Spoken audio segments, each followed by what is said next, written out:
Roma Wines present Suspense.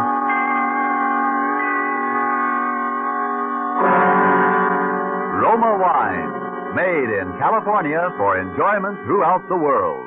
Salud. Your health, senor. Roma Wines toast the world. The wine for your table is Roma Wine, made in California for enjoyment throughout the world.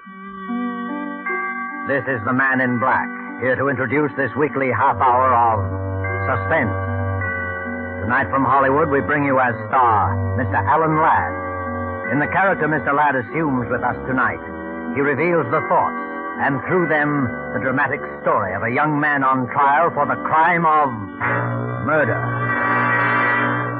But before we take you to the scene of our drama, let's imagine ourselves for a moment in flower-garlanded Bermuda. Seated on the terrace of the exclusive Coral Beach and Tennis Club, a party of Bermudians and Americans are taking turns, each paying compliments to the delights of the other's native land. An American has just praised the famed Easter lilies of Bermuda. Then a Bermudian tops him with something like this. Among great American delights, he says, one of my favorites is right here on our table. It's this splendid wine we're all enjoying. Bermuda imports it from the justly renowned wine districts of California. It is your internationally esteemed Roma wine. Yes, and Americans themselves have certainly not overlooked the great and enjoyable qualities of these fine Roma wines. Proof is, Roma wines are America's largest selling wines. Such outstanding popularity must mean here are wines that are more taste-delighting, more satisfying in their richness and fine wine quality. Yet with all that as your reward for specifying Roma wines, you'll be amazed and delighted to hear your dealer say, Roma wines cost only pennies a glass. That's because here in America you pay no high import duty or long voyage shipping charges for these fine Roma California wines. So, why put off this taste treat another day? Be sure to ask for R-O-M-A, Roma wines, made in California for enjoyment throughout the world. And now with the defense rests, and with the performance of our star, Alan Ladd, as defendant Robert Tasker, supported by John McIntyre as the noted criminal lawyer, Max Krager, we again hope to keep you in suspense.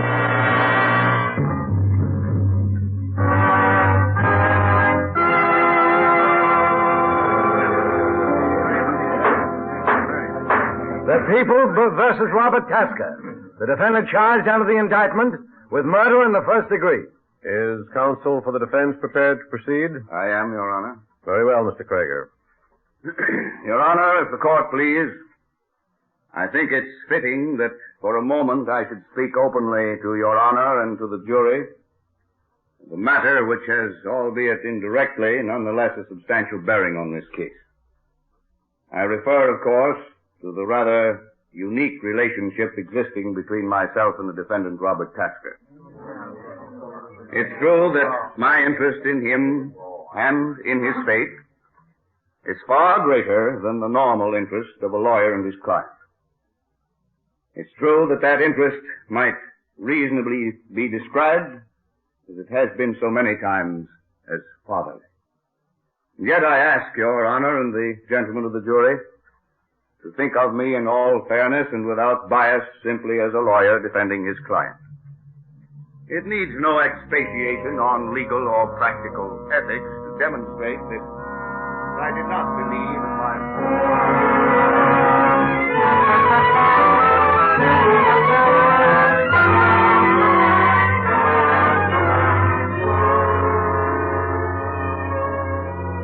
My name is Robert Tasker. I'm sitting in a courtroom on trial for murder. As Mr. Krager, my lawyer, stands there now telling the judge and the jury about me and about him, I can't help thinking that if it weren't for him, I wouldn't be here today. And thinking what irony it is, too. Because Mr. Krager is the only friend I've ever had in the world. I'm an ex-con. My sentence was for 10 years. After I'd been there about a year, I began to write just short stories, little things. I had lots of time. Finally, I sent one to a magazine. They published it. Mr. Krager happened to read it. He wrote to me. Then he came to see me. He remembered my case, and he He said he'd tried to help me. And one day I was called to the warden's office. Hello, Robert. Hello, Mr. Krager. Robert, I've got some good news for you. I've got your parole. You're free. Well, you happy? Sure, it's just that I still don't quite believe it. Well, it's official, Tasker. Your papers. Papers. That'll make everything easy, won't it, Warden? Passport to a brilliant future. Ex-con. Well, Robert, I know it's going to be a little hard to adjust at first, but there's a job in my office that I would like... Thanks, Mr. Krager. But I don't want charity. Even from you. It isn't charity, Robert. I need a clerk in my office, or I wouldn't have offered you the job. You don't have to stay if you don't want to, but you'll be doing me a favor if you try it. Well, I guess I owe you at least one favor. Well, Tasker, goodbye and good luck. Just remember that what's happened up here is water over the dam. Don't hold any grudges. I don't hold any grudges, Warden. There's one man I hate, that's all. A man you hate, Robert? Now, what's the use of kidding about it? His name is Arthur Hines, and I hate him. Simple as that. Well, forget it, son. Hines was DA then. He was just doing a job, that's all. He had nothing against you. Yeah, he was doing a job, all right. Robert, you mustn't feel that way. You'll get along with Hines all right. Get along with him. In the office. Didn't I tell you? Arthur Hines is my new partner. Well, it certainly threw me for a second to hear I was going to work side by side with that. But, well, I figured they were right and that I shouldn't hold grudges, and I made up my mind to play ball. The work wasn't hard, and I was able to do some writing on the side. Mr. Krager always encouraged me in that, and Peggy helped me a lot, too. She helped me to believe in myself. All that time, I never saw Mr. Hines. He was out of town or something. And then one day he came back. I was nervous at the idea of seeing him, but I thought I was over my resentment then. He was in his office with someone. He'd come in the private entrance. I was out in the other room with Peggy by the switchboard when I heard the commotion. You're going to give it to me. No, don't you understand the English language? No. You're a liar. No, you get out of here. Get out. Don't give me that, Hines. You've either got it or you I don't know anything has. about it, and I don't want to know. Don't you think I got enough trouble nowadays keeping mugs like you out of the pen without being a fence for what you stole? Now you get out of this office and stay out. Okay, but I'll be back. $50,000 is a lot of money. Well, what do you want? Why, Robert works here, Mr. Hines. my name's Robert Tasker. Didn't Mr. Krager tell you about me? I knew I'd seen you before. You're that punk kid I sent up to San Quentin. That was for 10 years. What do you mean you're working here? Well, Mr. Krager got me out. He gave me a job. Job of what? Snooping outside my office? I wasn't. Don't talk back to me, you dirty little jail rat. Why, you... Robert, don't! Come on, let me go. Hey, what's the trouble here? Robert, let me go. Stop it. Now, calm down. What's the matter? What's the idea of bringing this kid into the office, Mac? Isn't it bad enough to have to work with criminals all day? Robert's not a criminal. He's here because I want him to be here. Because I believe in him and trust him. Oh, yeah? You don't still have anything against Robert, do you? Well, I just don't like anybody hanging around outside my door when I'm having a private conference, that's all. Now, look. Robert Tasker is one of the finest, most gifted young people I've ever known. I want him to get along here. And I want him to get along with you, too, Arthur. See? Me, I can get along with anybody. Well, I gotta be in court. Wait a minute. Now, shake hands, both of you, will you? Well, anything to keep peace in the family. That's fine. Everything forgotten. Start off on a clean slate, right? Sure. Well, I'll see you later in the afternoon, Max. Robert, come into my office for a minute, will you? Sure. My boy, I'm terribly sorry. I don't know how to begin to apologize. Why should you apologize? Oh, it was all my fault. I don't know how I could have been stupid enough not to tell him beforehand, for both your sakes. I know, but I just don't like him, and he doesn't like me. No, Robert, you're wrong there. It's just that things have been happening lately to upset him. Like this fellow Marvin and his $50,000. You know about that?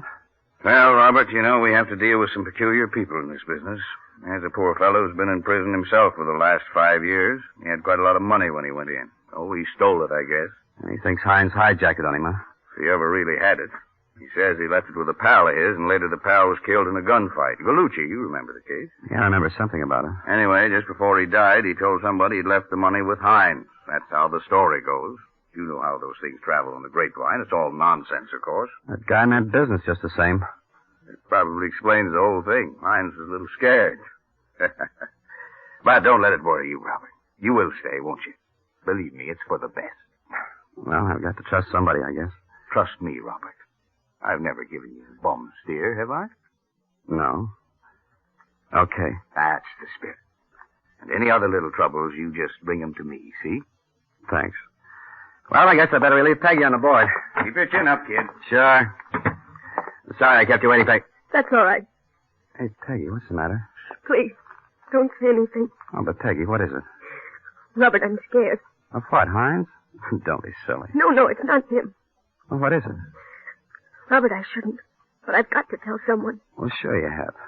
All right, now take it easy. What is it? I've never told anyone before. Neither Mr. Hines nor Mr. Krager know. I'd die if they did. You wouldn't tell anyone, would you? Well, of course I won't. Come on, spill it. You saw that man who was in here, who was arguing with Mr. Hines about the $50,000? Yeah?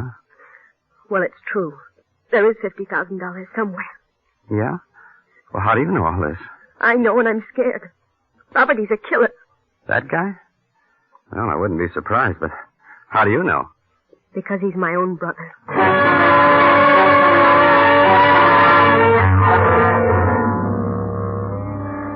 I had a hunch to lam out of there right then. I knew something was going to happen. But I hated to run out on Peggy when she was in a jam and might need help, and I didn't want to let Mr. Krager down either.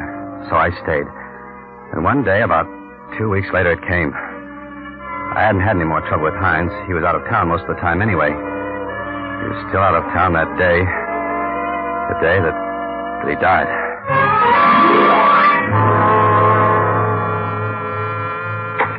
Krager and Hines. I'm sorry he's out of town. You might try later this afternoon. Yes, I'll tell Mr. Hines. Say, Peggy. Uh-huh. Do you know when Mr. Krager will be in? He didn't say. He's still over in the court on... Harry. Where is he? Who? You know who, Hines. Oh, Harry, I told you not to come. I begged you not to. Sure. Always a little pal, always a... Hey, wait a minute. What does this guy know? I told him that you were my brother. But nobody else knows Yeah, Harry. sure. Okay, what do I care? I only care about one thing.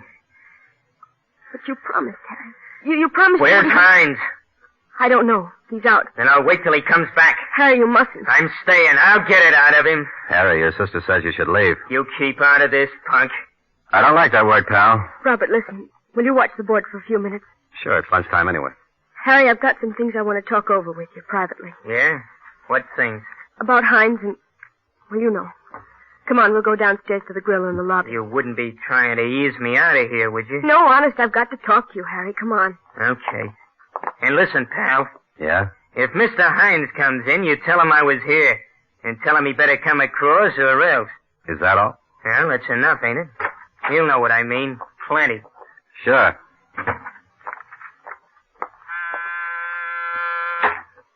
Krager, Hines.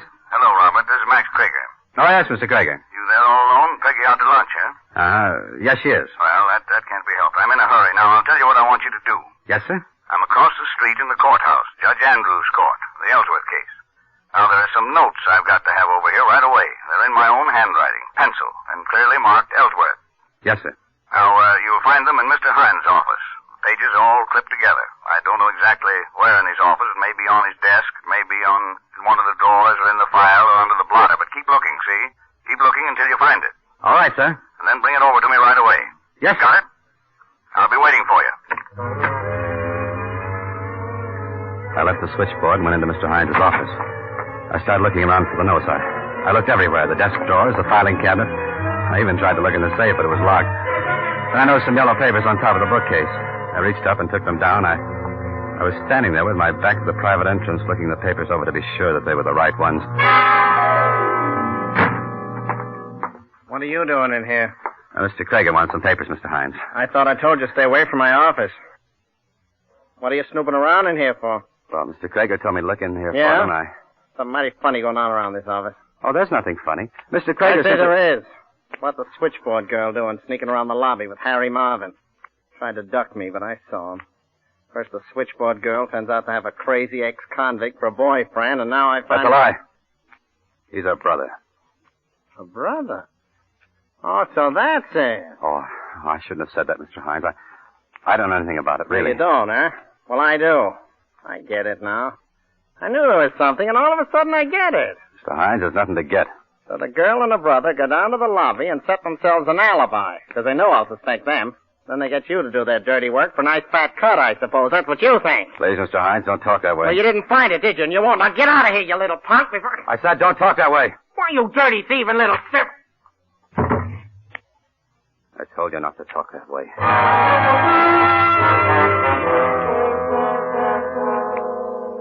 He fell and just lay there. For a minute, I didn't know what to do. Then I knew I'd have to tell Mr. Krager. I knew I was all washed up there anyway. I couldn't very well expect a man even like Mr. Krager to choose between his law partner and me. And I couldn't stay in the same office with Mr. Hines after what had happened. Somehow I wanted to tell Mr. Krager myself before anyone else did. I went out to the switchboard and dialed the courthouse number.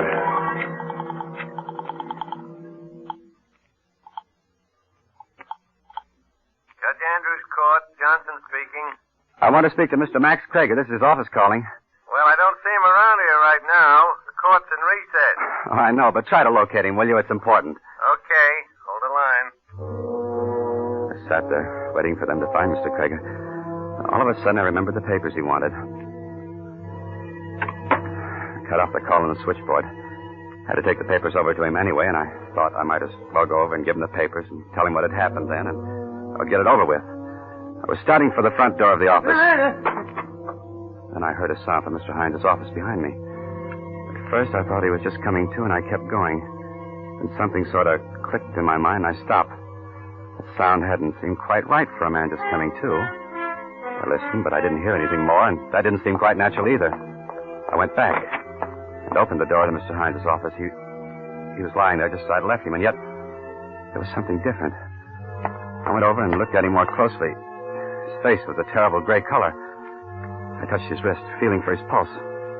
Next thing I knew, I was down on my knees, tearing open his collar, but even then I knew it wasn't any use. Mr. Hines was dead. I don't know how long I stood there in that room. Might have been hours, it might have been only a couple of minutes. I just stood there, my mind dazed, and yet at the same time racing through 1,000 half-formed plots and schemes of escape, of what I could say, of some way out of it. Then the switchboard began to buzz with an incoming call. It sort of brought me to my senses, and more out of a habit than anything else, I went out to answer it. Krager and Hines. Robert, you still there? Mr. Krager, Where are those notes? Haven't you found them yet? Yeah, I found them all right. Well, bring them over here. I need them right away. Mr. Krager, Robert, what's the matter with you? I just killed Mr. Hines.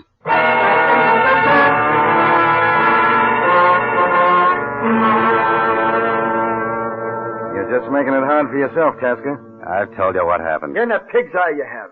Well, I don't have to talk if I don't want to. Oh, no? I'm waiting for Mr. Krager. I told you that. Krager, what do you think he's going to do for you? I don't know. Well, I do. He's going to see that you burn. That's what he's going to do for you. Maybe. What do you expect? You kill a man's law partner right in his own office. And you think he's going to help you? Are you crazy? No, he told me he'd come down. Sure, of course he'll come down. To give evidence against you. Now listen, Tasker. If you give a full confession, we may be able to get you a break. Mr. Krager's outside, Captain. He wants to see you. Sure, send him in. Okay, Mr. Krager. Thank you. Hi, boys. Hello, Mr. Krager. Hello, Robert. Hello, Mr. Krager. They've been treating you all right? Pretty good.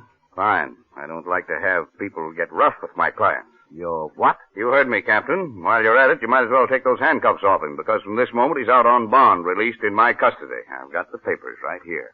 Say, are you crazy? Certainly not. I simply don't believe the boy did it, that's all. Well, I'll be... All right, Hawkshaw. Who do you think did it? That, Captain, is your department. My job is simply to defend an innocent man. Look, Krager, don't try to kid us. It's an open and shut case. Tasker's the only person who had the opportunity, the only one who had a motive. Mm-hmm. Well? Not to speak ill of the dead, Captain, and although Arthur Hines was my law partner, it's unfortunately true that quite a number of people at least thought they had a motive. Sure, so maybe this ex-con Harry Marvin had a motive. Maybe even the dame on the switchboard had a motive, for all I know. But they couldn't have done it. 50 people saw him together downstairs in the lobby of the building at the time the murder was committed. Oh, you've talked to him, have you? Sure, so what? Listen, this kid admits he had a quarrel with Hines. He always hated him anyway. He admits he hit him. So he picks the paperweight off the desk and smashes him over the head. Wait a minute. You didn't say anything about that, Robert. No, I didn't even know about it before.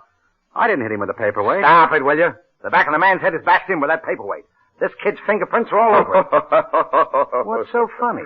This is murder, mister. I'm sorry, but you'll find out if you ever try to bring this boy to trial for killing Arthur Hines with a paperweight. Listen, Krager, I know you're pretty smart, and I know you go around bragging about you never lost a case. And that goes for this one. Double. But you're not going to make a chump out of me.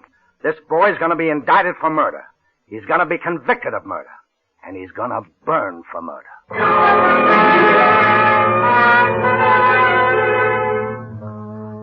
Indicted, convicted, burned. 3 promises. And the first one's already happened. The second one, well, even I can see we don't stand much chance. And the third one, well, I just try not to think about it.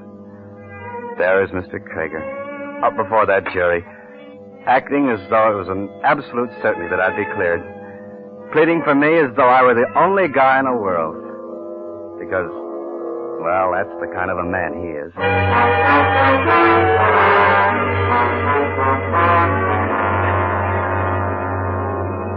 Ladies and gentlemen, it's my firm conviction that when you've heard this boy's story from his own lips, and when through it you have in some measure, as I have in large measure, gained insight into the depth and integrity of his character and spirit, you will also believe him innocent.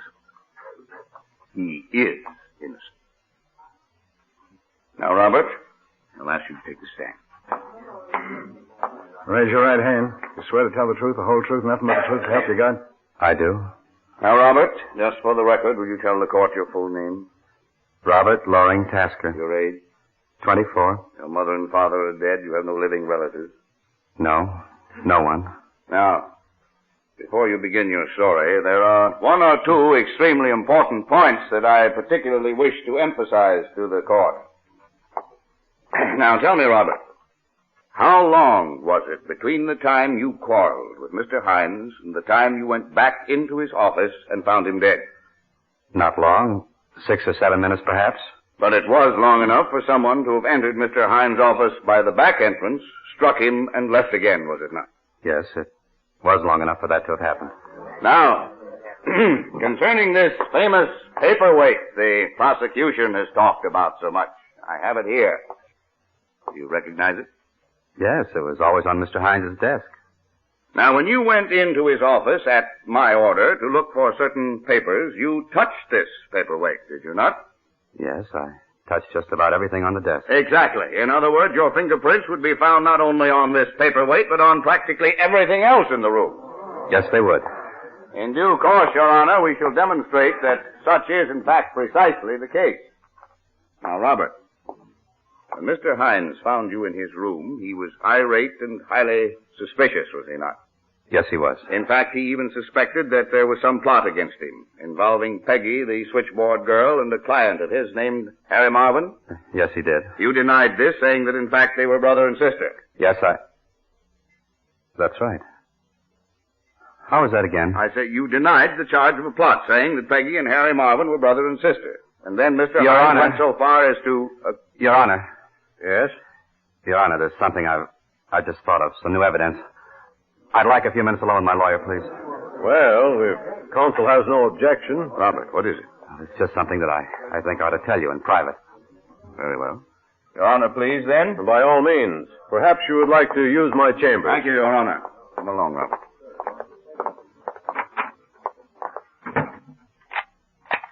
Well, you didn't have to lock the door, Robert. Well, I want it to be private. All right, but Robert, you mustn't worry like this. Let me do the worrying. They can't convict you if there's a reasonable doubt. That's the law, and there is a reasonable doubt. Someone did come in and hit Hines in those 6 or 7 minutes. It must have been that way. Yeah, I know. Of course you do. We've been over the whole thing. Now let's go back into that courtroom and continue. Mr. Krager, there's something I haven't told you. Something you haven't told me. What? Oh, it's a little thing, but it's kind of important.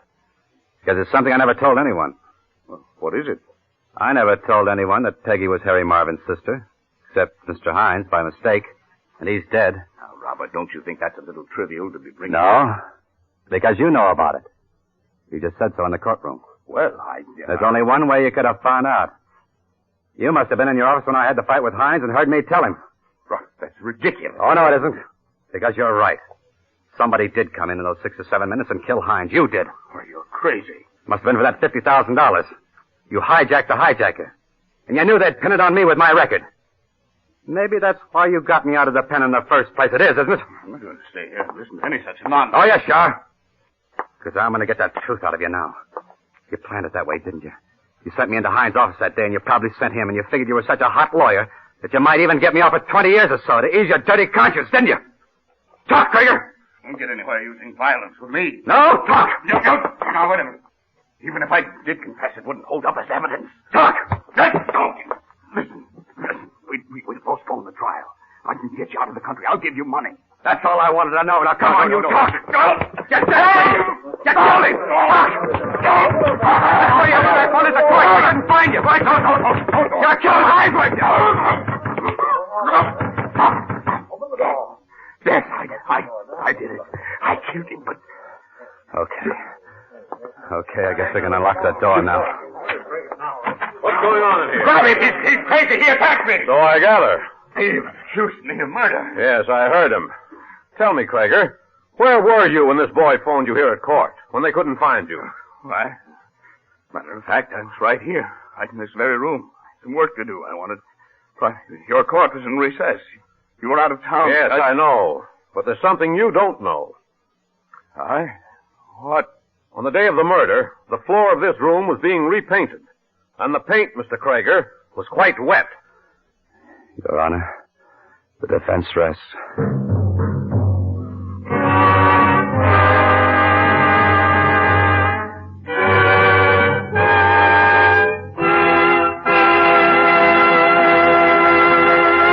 And so closes The Defense Rests, starring Alan Ladd, tonight's tale of suspense.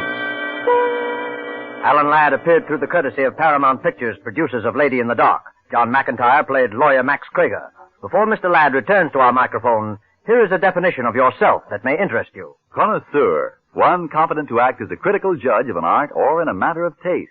That's what Webster says. So that makes you a wine connoisseur, because certainly you are competent to act as a critical judge of a wine's taste. Matter of fact, all you have to know to be a true wine connoisseur in the opinion of your friends and guests is a single word, Roma, R-O-M-A. To get the proof, make your own taste test of the tangy, appetizing Roma Sherry, the hearty, satisfying Roma Burgundy, the heavier, sweeter Roma Port, or any of the many different delicious Roma California wines. If your favorite dealer is temporarily out of the kind of Roma wine you prefer, ask for it again, please. Just be sure to say R-O-M-A, Roma Wines, made in California for enjoyment throughout the world. This is Alan Ladd. It was a pleasure to make another appearance on this program, which is a great favorite of mine. Next week, they tell me Laird Krieger will be your star. And I know you'll want to be listening, as I will. Good night. Thank you, Mr. Ladd. Suspense is produced and directed by William Spear. Tonight's play was written by Roland Brown and Robert L. Richards. Don't forget, then, next Monday for Laird Krieger in Suspense. Presented by Roma Wines, R-O-M-A, made in California for enjoyment throughout the world.